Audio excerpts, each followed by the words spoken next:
Hoover residents voicing concerns last night at City Council about a project that's been discussed for more than a decade.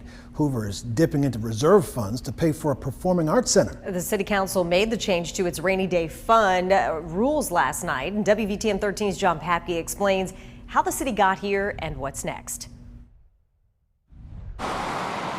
Since around 2010, Hoover has tossed around the idea of building its own performing arts center. The topic has been up for more than 15 years, so this has been a long time coming, but we're still waiting. Then 2 weeks ago, Hoover City Council voted to divert $6 million from a PAC savings account to pay for crucial sewer upgrades. Some councilors wanted to pull money from reserves, but that would drop Hoover below its required 6-month operating expenses threshold. Some of us felt that 6 months may be too conservative, and there are funds there that could be benefiting our city and our citizens rather than sitting in a reserve fund. So last night, the council lowered the reserve bottom line to 4.5 months, freeing up the cash to fill the $6 million PAC funding gap. Tracy True-Dismukes was there. We'd just love to know what the plan is. Once it's funded, what's the next step? One of the next steps is picking the best spot for the Performing Arts Center. City Councilor Casey Middlebrook says Hoover's new 200,000 Galleria feasibility study might shed some light. That may lead us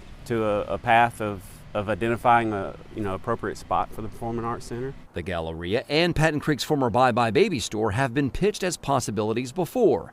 Dismukes does not disagree. Both those areas need a refresh, a reboot, and deliver an arts mecca many in Hoover have dreamed of for more than a decade. Now, when you add in that $6 million transfer, the PAC fund now has $17 million in it. That's still less than about half of what most expect the venue to cost in the end.